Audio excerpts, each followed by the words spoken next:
Dans cette vidéo, je vais parler de comment développer la vitesse pour le rugby en tant que joueur amateur.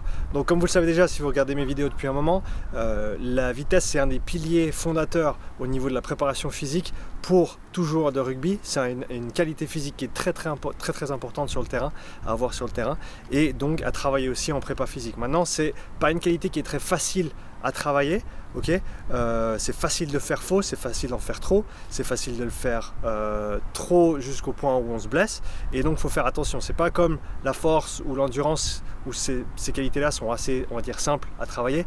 La vitesse, c'est un peu plus compliqué que ça. Il y a deux angles à prendre.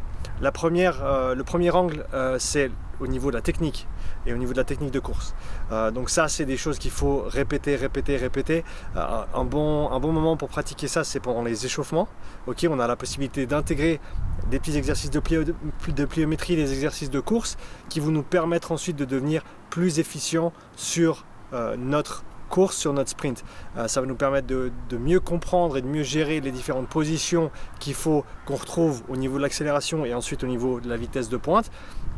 Et donc au niveau technique, on peut faire du travail d'assez basse intensité entre guillemets qui va ensuite avoir un transfert sur notre vitesse. Donc ça, c'est la première chose à travailler quand on veut devenir plus rapide, c'est notre technique de course et tout ce qui est des éléments de course et de pliométrie au niveau des exercices un petit peu plus simples.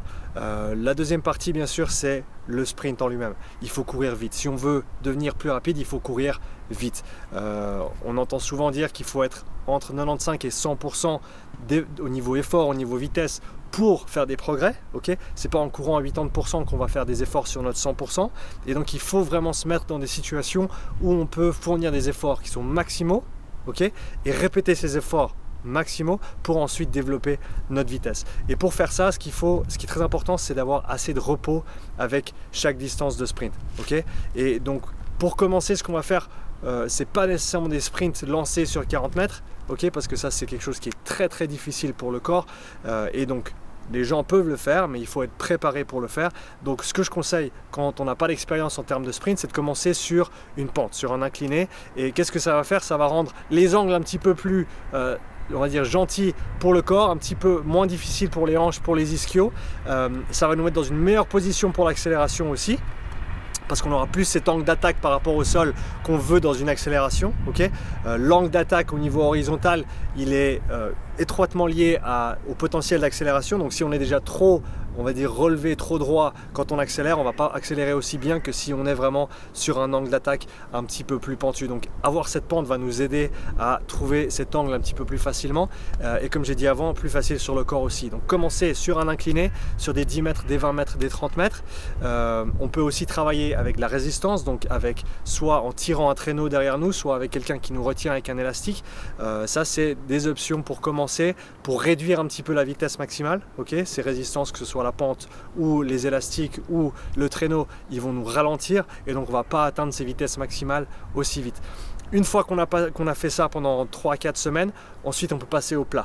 Et là, on recommence, on revient sur 10 mètres et on commence sur des 10 mètres, sur des 20 mètres, sur des 30 mètres, sur des 40 mètres au fil de plusieurs séances et plusieurs semaines. Et là, encore une fois, ce qui est très important, c'est les temps de repos. Okay, si on ne se repose pas entre les sprints, on ne va pas être assez reposé pour refournir un effort maximal derrière, ce qui fait qu'au lieu d'avoir des efforts à 95, 96, 97, 95, 97, 98, on va faire des 95, 93, 92, 90, 88, 87 parce qu'on est fatigué. Et donc maintenant, vous avez vu, on est déjà dans les 80 après 5-6 séries. Et on ne travaille plus notre vitesse de pointe et on ne travaille plus de façon à vraiment améliorer notre vitesse de pointe. Donc le repos, il est très important. Comme ordre d'idée, repos, c'est 2 minutes pour un sprint de 10 mètres. Okay, donc pour chaque 10 mètres sprinté, vous reposez 2 minutes. Et pour chaque 10 mètres de plus, si vous faites 20 mètres, vous rajoutez 1 minute. Donc 2 minutes pour 10 mètres, 3 minutes pour 20 mètres, 4 minutes pour 30 mètres et 5 minutes pour 40 mètres. Ça paraît beaucoup, mais ça va vraiment nous permettre d'avoir de la qualité plus que de la quantité. Et une chose à savoir avec ces sprints, c'est qu'il n'y a pas besoin d'en faire beaucoup pour en retirer les bénéfices. Donc c'est mieux de micro-doser, on va dire, les sprints, d'en faire peu, mais de les faire très bien et de les faire à 100%. C'est mieux de faire ça plutôt que d'en faire plein avec une moindre qualité et avec plus de fatigue. Donc pour moi, ça c'est les deux éléments qui vont vous aider à développer de la vitesse pour le rugby, c'est technique de course et le sprint. Ciao.